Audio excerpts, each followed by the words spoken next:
I sapienti della tradizione biblica insegnavano soprattutto la teoria della retribuzione, che noi potremmo sintetizzare in modo semplice così: se fai bene, stai bene; se fai male, stai male. Come dire che Dio garantisce la giustizia in questo mondo retribuendo a ciascuno quel che si merita. Così i libri della sapienza tradizionale, come i Proverbi, il Siracide, la Sapienza, ripetono sempre tranquillamente questo assioma teologico. Ma la teoria, verificata nella pratica, si è dimostrata inconsistente. Ci sono troppi casi in cui un giusto soffre. Non è sempre vero che chi fa bene sta bene. Non è sempre vero che chi fa male alla fine la paga. Osservando situazioni concrete che contraddicevano la teoria, si sono prodotti dei pensieri contestatori. Ecco che nella raccolta biblica dei libri sapienziali troviamo due voci fuori dal coro, due contestatori, Giobbe e Coelet. Vediamo prima il libro di Giobbe. Giobbe è un personaggio di fantasia, un personaggio letterario, un antico saggio vissuto prima di prima. Non è un ebreo, è uno dei grandi capi dell'Oriente. Non abita in un territorio noto, abita nel paese di Uz, nome leggendario inventato in Oriente. L'autore non lo conosciamo per nome. Quindi il libro di Giobbe non è il libro scritto da Giobbe. È come la tragedia di Amleto. Amleto è un personaggio della tragedia, l'autore è un altro. In questo caso sappiamo che è Shakespeare, possiamo identificarlo e collocarlo nella sua epoca. Nel caso di Giobbe non abbiamo la possibilità di dare un nome all'autore, ma riusciamo a ricostruire le sue caratteristiche personali principali. Era un grande saggio, un sapiente che viveva molto probabilmente a Gerusalemme fra il V e il III secolo. Facciamo una media e diciamo verso il IV secolo, intorno al 300. E scrive questo grande testo poetico mettendo insieme diverso materiale. Infatti, il libro di Giobbe inizia e finisce con un racconto in prosa, mentre al centro 40 capitoli sono in poesia. Allora si tratta di distinguere bene il racconto in prosa che apre e chiude e poi il poema centrale. Il nostro autore probabilmente partì da questo racconto popolare che costituisce la cornice. Proviamo a riassumerlo. È un racconto che sa di favola e ha il tono della leggenda sapienziale. C'era una volta nella terra di Uz un uomo di nome Giobbe, un santuomo, che viveva onestamente, era rispettoso di Dio e non faceva niente di male. Era ricco, aveva tantissimi animali di tutti i generi e aveva 7 figli e 3 figlie. Un uomo fortunato in tutto e per tutto.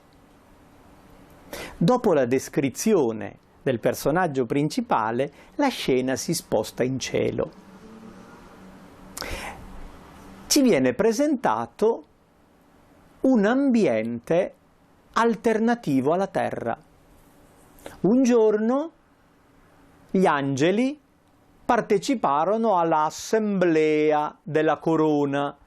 Il Signore convoca tutto il consiglio angelico e fra questi c'è anche il Satan.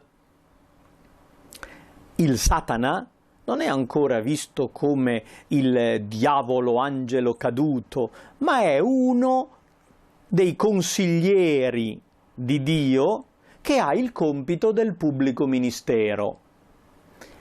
Ha fatto un giro di perlustrazione sulla terra per vedere come vanno le cose e il Signore gli chiede una relazione.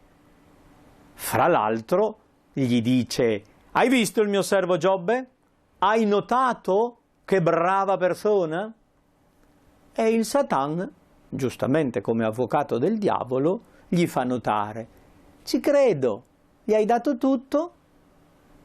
È ricco, fortunato, sano, le cose gli vanno bene, gli costa poco essere religioso. Forse che Giobbe teme Dio per nulla? Prova a togliergli le cose che ha e vedrai che benedizioni che ti tira. È una provocazione. Il Signore dice al Satan: togligli le cose e vediamo. Accetta la scommessa. La scena ritorna in terra. In un racconto concitato arrivano i vari messaggeri che comunicano una serie di disgrazie. Arriva il primo messaggero che racconta un'invasione di predoni che ha ucciso tutto e confiscato i beni. È avanzato solo lui per raccontare quel che è successo. Poi ne arriva un altro che racconta di una ulteriore razzia, poi arriva uno a raccontare di un fulmine dal cielo che ha distrutto le greggi e poi arriva l'altro che annuncia il terremoto che ha fatto cadere la casa in cui c'erano tutti i figli. In un giorno Giobbe ha perso tutto. E a quel punto, pur nel dolore, Giobbe dice: il Signore ha dato, il Signore ha tolto, sia benedetto il nome del Signore. La scena si risposta in cielo. Nuova assemblea divina. Il Signore dice al Satan: hai visto? Ho vinto la scommessa. Hai tolto le cose a Giobbe e si è mantenuto fedele. Ecco l'immagine tradizionale della pazienza di Giobbe. Il Satan, furbo, continua a insistere e dice: pelle per pelle. L'uomo, pur di difendere la propria pelle, è disposto a tutto. Prova a toccarlo sulla sua pelle e vedrai che benedizioni che ti tira. E il Signore accetta questa ulteriore scommessa, non togliergli la vita però. E il Satan colpisce Giobbe con una malattia cutanea, il quale è costretto ad andare fuori casa, seduto sulla cenere con un coccio a togliersi le croste. La moglie lo insulta ma Giobbe continua nella sua fedeltà. Se da Dio accettiamo il bene, perché non dovremmo accettare il male? In tutto questo Giobbe non peccò. E la storia dovrebbe concludersi proprio col finale, l'ultimo capitolo, il 42, dove l'autore dice che Dio rimprovera il Satan per aver sbagliato e aver perso la scommessa e lo manda giù con l'impegno di restituire tutto a Giobbe, e il quale diventa ancora più ricco di prima, raddoppia il capitale, ha degli altri figli e visse ancora felice e contento per una lunga serie di anni. Questa storia, che sa di leggenda, di favola, serviva per dire: se le cose vanno male a un giusto, è per provarlo. È un momento di verifica. È importante che il giusto non perda la pazienza e la fiducia, che sopporti pazientemente la difficoltà e sicuramente il Signore lo ristabilirà nel bene. Il nostro autore, partendo da questo racconto, ha inserito 40 capitoli di poesia, dove Giobbe perde la pazienza. È questo l'interessante, perché il libro di Giobbe, nella sua parte più corposa, è un poema dove il protagonista contesta Dio. Non è il pio che accetta tutto, ma è il ribelle che urla la propria contestazione, proclama la propria giustizia, ribadisce di non essersi meritato quello che gli è capitato e chiede che Dio offra una risposta, si giustifichi. Ecco il grande tema del libro di Giobbe, la giustificazione di Dio, quello che i moderni chiameranno la teodicea. Giustificare quello che capita, perché è voluto da Dio. A noi sembra storto, ma sicuramente deve essere diritto. Per poter creare un dibattito, l'autore introduce 3 amici di Giobbe, 3 sapienti che vengono da lontano, i quali, avendo saputo delle disgrazie capitate al loro collega, lo vanno a trovare e prima piangono con lui, poi cercano di spiegargli le cose. Vengono chiamati Elifaz, Bildad e Zofar. E con questi 3 amici Giobbe inizia a dialogare. E praticamente tutto il libro è una serie di dialoghi, meglio, una serie di monologhi. Perché comincia Giobbe a lamentarsi, maledicendo il giorno in cui è nato. Poi Elifaz gli spiega la teoria della retribuzione. Se stai male, caro Giobbe, mi spiace, ma qualche cosa devi aver fatto. Risponde Giobbe: non è vero, assolutamente, è sproporzionato quel che mi è capitato. Poi interviene Bildad e Giobbe replica, poi interviene Zofar e Giobbe risponde ancora. Così abbiamo 3 più 3 discorsi, 3 di Giobbe e 3 degli amici. E lo stesso schema si ripete per 3 volte. Quindi alla fine abbiamo 9 lunghi monologhi di Giobbe e 3 monologhi, uno per ciascuno dei 3 amici. Ci sono delle parti bellissime, di alta poesia, con espressioni anche gustose, ma nell'insieme il libro è pesante. Sembra una tragedia ma non si potrebbe rappresentare sul palcoscenico, perché i discorsi sono ampi, ridondanti. E il problema viene continuamente ripetuto. Giobbe non accetta la teoria tradizionale della retribuzione, la contesta, chiede che Dio si giustifichi. E alla fine, al capitolo 38, compare il personaggio imputato, Dio stesso. Compare nel senso che il narratore dice: il Signore rispose a Giobbe dal turbine. I capitoli 38 e 39 contengono la risposta di Dio, ma è una risposta stranissima, perché è fatta di domande. Noi ci aspetteremmo che alla domanda di Giobbe, perché mi è capitato tutto questo, Dio offra delle motivazioni, delle giustificazioni, appunto. Invece l'autore saggiamente mette sulla bocca di Dio delle domande cosmologiche, cioè delle domande che riguardano l'origine del mondo, la struttura e il funzionamento del cosmo, il mondo animale nella grande varietà delle specie e delle caratteristiche.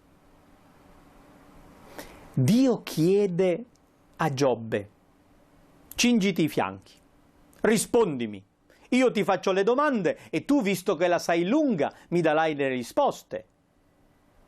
Dov'eri tu quando io ponevo le fondamenta della terra? Dillo, se hai tanta intelligenza. Chi ha fissato le dimensioni? Chi ha costruito il tutto? Dove sono fissate le basi della terra? Chi ha chiuso il mare nei suoi limiti? E così via. Una serie poetica di domande in cui Dio continua a chiedere a Giobbe: dov'eri tu quando io facevo il mondo? Forse tu hai fatto questo e quest'altro? Sei tu che comandi alla luce, che fai venire giorno e venire notte? Sei tu che insegni agli animali la loro sapienza? Una serie di domande poeticamente splendide, ma, mettendoci nei panni di Giobbe, estremamente umilianti. Dio ha umiliato Giobbe, lo ha schiacciato. Eppure Giobbe non si è sentito umiliato, ha percepito il proprio limite. Queste domande, nell'intenzione dell'autore, servono proprio per far percepire all'uomo il senso della propria natura creata, il limite della creaturalità.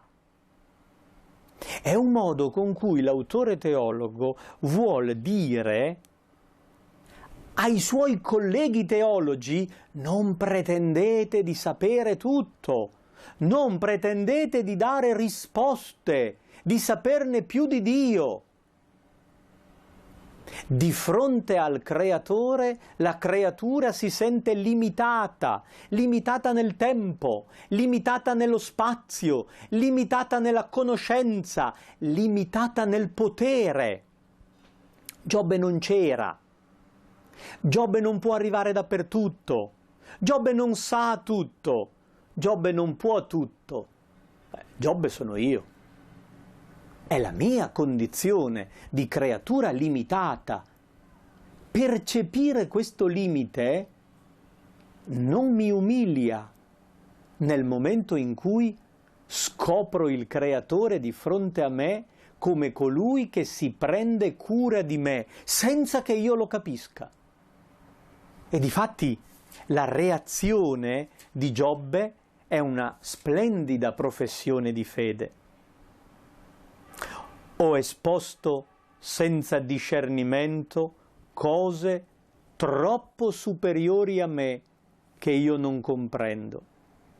Io ti conoscevo per sentito dire, ma ora i miei occhi ti vedono. Che cosa ha visto Giobbe? Niente. Ha visto il proprio limite.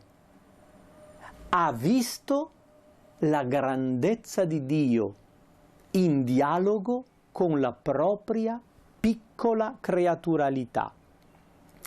Giobbe, l'autore teologo, conosceva Dio solo dai libri, dai manuali, dalle teorie del catechismo. Dopo questa drammatica esperienza ha conosciuto Dio di persona, ha fatto una esperienza personale di Dio, che non gli ha dato nessuna risposta logica, ma lo ha confortato, incoraggiato, lo ha fatto sentire amato.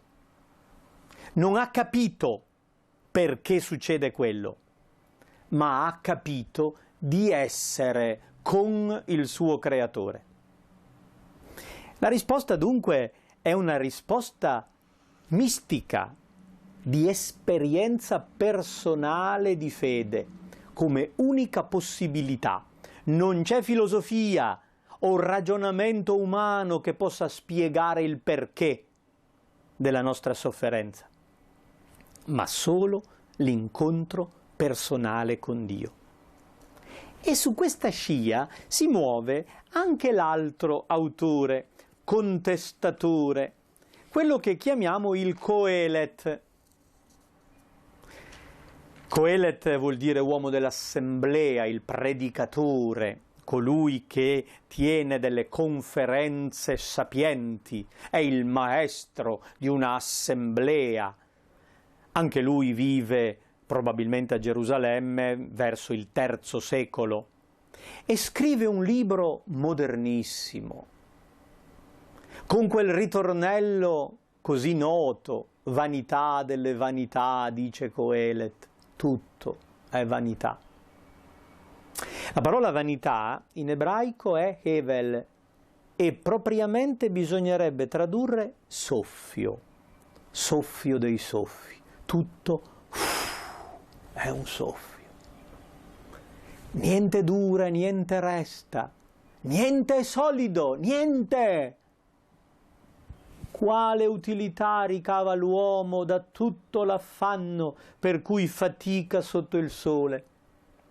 Una generazione va, una generazione viene, ma la terra è sempre la stessa. Il sole sorge, il sole tramonta, si affretta verso il luogo da cui sorgerà di nuovo. Il vento soffia a mezzogiorno, poi gira a tramontana, gira e rigira e sui suoi giri il vento ritorna. Tutti i fiumi vanno al mare e il mare non è mai pieno. Raggiunta la loro meta, i fiumi riprendono il loro travaglio. Tutte le cose sono in travaglio e nessuno potrebbe spiegarne il motivo. Non si sazia l'occhio di guardare, né l'occhio, né l'orecchio è mai sazio di udire. Siamo insoddisfatti per natura. Sentendo una bella musica ci viene voglia di sentirla ancora. Vedendo un bel paesaggio, proprio perché è bello, ci viene voglia di vederlo ancora. Avendo mangiato una cosa buona, diciamo a chi l'ha fatto, fallo di nuovo. Ma come, non ti è bastato? Tutto quello che vediamo, che sentiamo, che mangiamo, che consumiamo, non soddisfa, non fa dire satis, basta. Anzi, dire basta, non ho più voglia di niente, è segno di una carenza di vita, di una depressione. Ma allora la vita è sempre a ricerca di qualche cosa di più. È il travaglio, è il vento che gira su se stesso, è il sole che continua a camminare, è l'acqua che scende al mare, evapora, torna indietro, riscende. Questo saggio autore sottolinea come non ci sia niente nella nostra realtà creata che abbia un fondamento solido su cui costruire la vita. Il senso non è nelle cose, non è nell'uomo stesso. L'uomo può trovare un senso oltre a sé. Ed è proprio nell'incontro con Dio e nell'abbandono in Lui che si trova il senso. Questi due autori contestatori hanno aperto la strada al Vangelo, il Coelet in modo particolare, dicendo che nulla vale, nulla è solido, è una preparazione evangelica. Se siamo davvero convinti che nulla soddisfa e su niente si può fondare la vita, siamo pronti ad accogliere il Cristo che si annuncia come la pietra fondamentale della nuova costruzione. Su Lui si può costruire.